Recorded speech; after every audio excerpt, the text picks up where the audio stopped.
almost, we have a couple more lectures to go on for this unit. So this is a pretty famous photograph here, taken from the U.S. in the late 1900s or 1800s. And this is buffalo skulls. It's a pretty horrific picture. If you saw the movie Revenant, they actually used this as one of their images in the movie. So one of the issues is that when people came to the U.S., they saw this place full of abundance and assumed that nothing would ever change. But unfortunately, that was not the case. So let's talk about what biodiversity is, first of all, and then we'll talk about how we've lost biodiversity. Okay, biodiversity. So we have a challenge with determining the number of species on Earth. It's not so hard on land as it is within water. And there are lots of people out there studying the deep, deep ocean to discover exactly how many different organisms exist that we didn't know about before.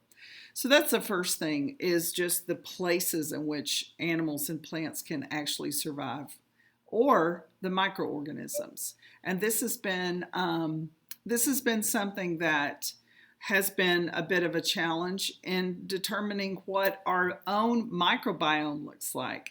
So what we've discovered is that we're actually a lot more diverse than just one organism. So we think of ourselves as one organism, but the reality is we have millions of cells of different organisms living within us.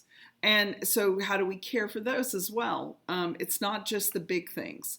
We worry a lot about the big things, the big organisms, but really the small ones are probably just as important. So there's a scientist, his name is E.O. Wilson, and when you looked at the Gorongosa card sorts, one of the things that we talked or we didn't talk about was the fact that E.O. Wilson discovered that biodiversity was super, super important on that micro level. Because it's the same thing, it goes back to the base of the food chain. When we take care of the things on the bottom, we have a tendency to take care of the things on the top. And this is another big concept that's coming about through how do we preserve the earth that we've already built on top of? How do we preserve a place like Flower Mound that was an ecosystem before we got here? It's still here, right? How do we take care of it? How do we preserve the biodiversity that should be existing in this area to begin with? So why is it valuable to know how many species exist? Because we have a better idea of what happens when we gain it or lose it. All right, we've looked at the term species richness, but we're also going to address the term species evenness as well. And it's important that they're both measured. And we're going to actually do a lab on that one. So biodiversity is all in how we're measuring. So the first one is species diversity. So the number and variety of species within a community. So this is just the different ones that exist. All right. Then within it, we have our genetic diversity. So being able to look at the variety of genes that are within a particular population. So population versus community. Those two concepts are what we're looking at. And then there's another concept called functional diversity. So this is diversity within the ecosystem itself. So one of the things we talk about is we look at how do we preserve species, but we forget that the reason that they're existing and why they're so important is that the more biodiversity we have, the more functionality we have, which then provides for resistance and resilience within that ecosystem. So things like matter recycling, we're looking at water purification, and all of those ecosystem services that are provided are extremely crucial. Like, we can't depend upon species to be here if we don't have the functionality. They're hand in hand, and they're so important. And I just want to say a little word.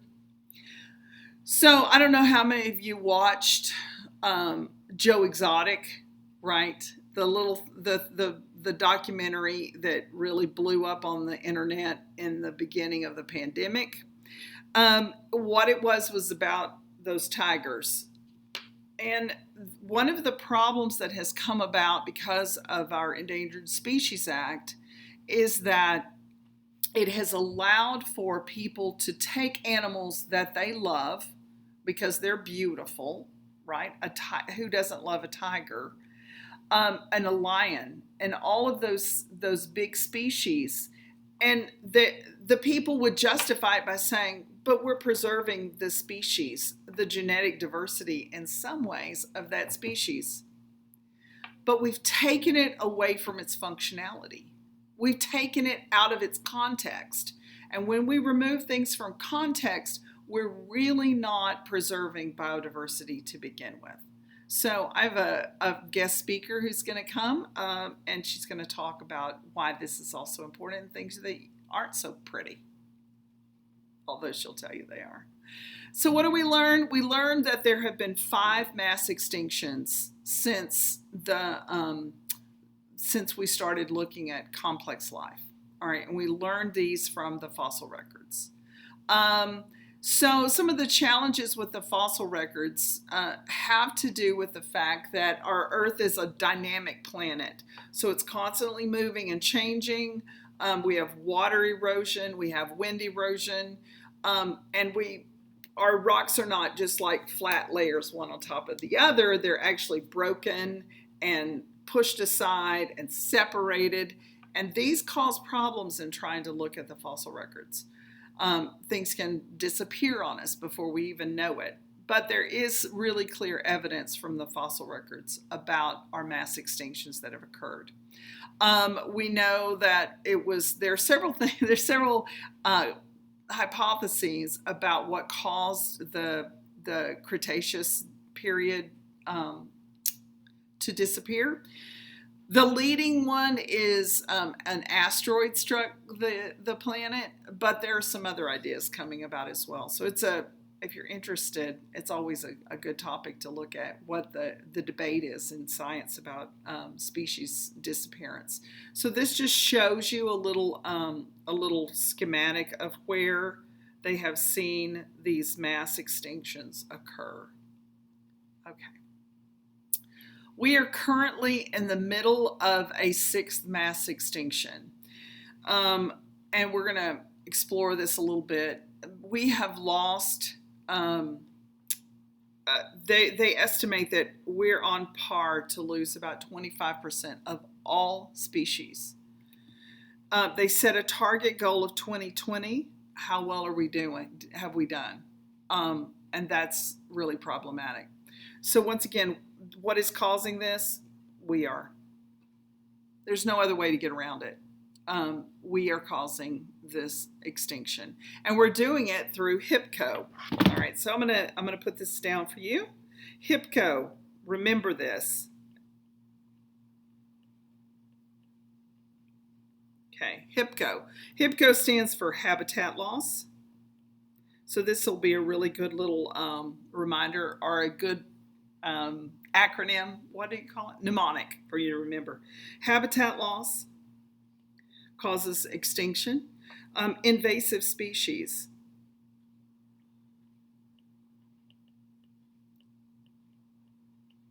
All right.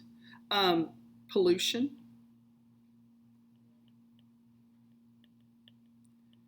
We'll go over a lot of these throughout the course. Human population.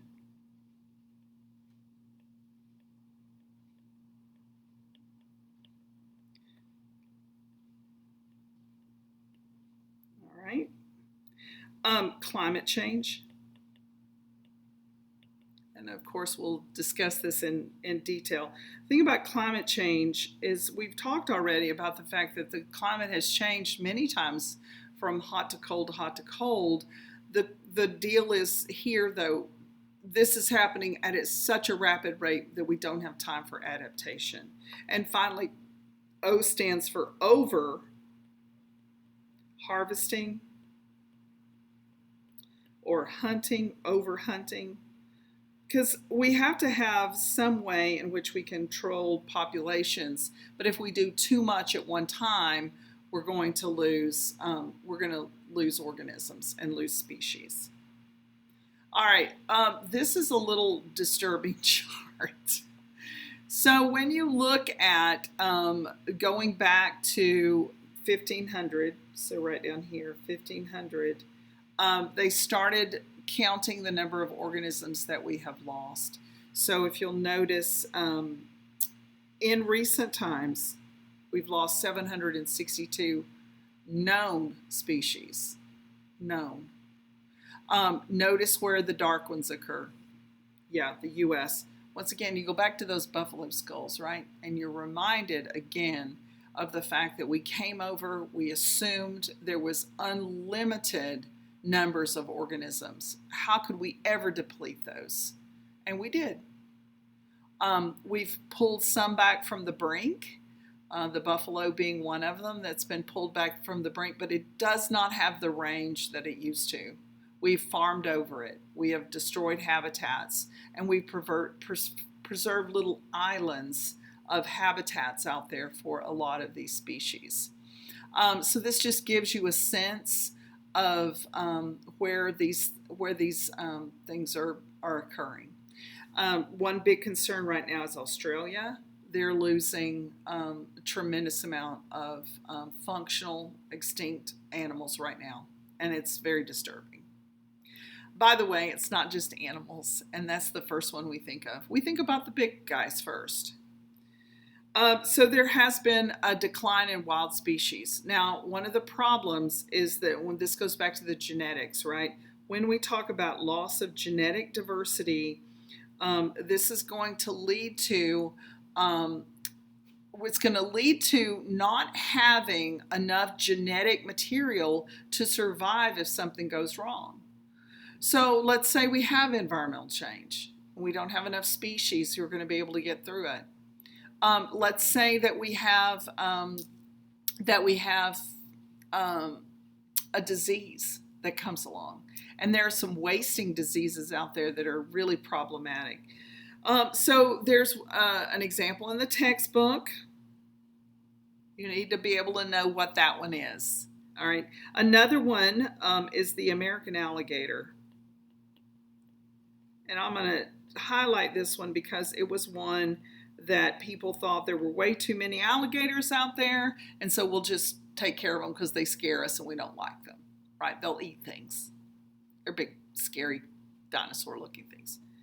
The problem is now there are diseases out there that are affecting them in massive ways, and we don't even understand what that disease is. And it probably has to do with this loss of genetic diversity that they can't fight against it. They don't do well if we bring in invasive species either. So those have a tendency to push them out as well. Another problem that you may not have encountered is that it's not just genetic diversity in wild animals. It also affects our crops and our livestock. So when you look at the different varieties of food that we have in a grocery store, fortunately for Americans here in Flower Mound, we don't have a problem with picking through like 20 different varieties of apples, for example. When I was a kid, we had 3 apples to pick from. We had the yellow delicious, the red delicious, the golden delicious, and the Granny Smith, if we were lucky to find a Granny Smith. Mostly we just had 2. But not every... when you look at the kinds of apples that are grown, even the 20 that we have are far less. And this has a lot to do with the fact that we have taste preferences. So they're going to grow us what we like to eat. All right, so taste preferences have a lot to do with this. Over time, we decide we don't like certain kinds of apples, so they quit growing them. And so this can be a problem, right? Also, we have a tendency to breed out things that we don't like seeds. So that can also meaning that we're only growing certain things that we've basically genetically altered in order to get those things we like. There used to be an idea that pork was the other white meat. They don't call it that anymore because we've now changed our taste preferences, and now pork is considered to be a red meat. All right, so why is this a problem? Well, what this can lead to is that if we have something happen, and a good example is bananas. Bananas essentially are clonal. The banana you ate today is the same as the banana you ate yesterday, is the same as the banana you ate 4 years ago. They're clonal, meaning that we're only growing one kind of banana. And there's lots of reasons why. But the problem is if a disease strikes, then we don't have anything to replace it. So they are not disease non-resistant. So how do we do this? Well, we have to look at genetic diversity being our ally, rather than how do we manipulate the system, which is what we've been trying to do. So many examples of this. And notice that we're talking a lot about plants because it's things like chocolate, cocoa, it's coffee. All of the things that we really enjoy, we have to get back to genetic diversity and how we're raising those things. So what are we doing to save things like seeds and breeds and so forth? Well, there are a lot of people out there. There are micro growers, essentially. So we have people who are very concerned about this, who will pull a breed out and try to preserve it. By the way, dogs. Right? So we've bred dogs down to get to certain traits, and now those dogs fall out of favor because they're too hard to take care of. When I was a kid, there was everybody loved the Irish setter. Nobody has Irish setters anymore. No one has Shelties anymore. They fell out of favor. And a lot of the reasons why they did was because they had been so inbred that they were no longer good pets to have. This is just a little thing to show you about chickens. So there are people out there trying to preserve breeds of chickens. I didn't know if you knew that, but there are. So there are threatened and critical breeds of chickens, and ones that they're like, oh man, we gotta raise some more of these. The Rhode Island Red, that's Foghorn Leghorn, by the way, if you're into cartoons. Okay. So I think we're going to stop for just a minute, and then we will come back with more on loss of biodiversity.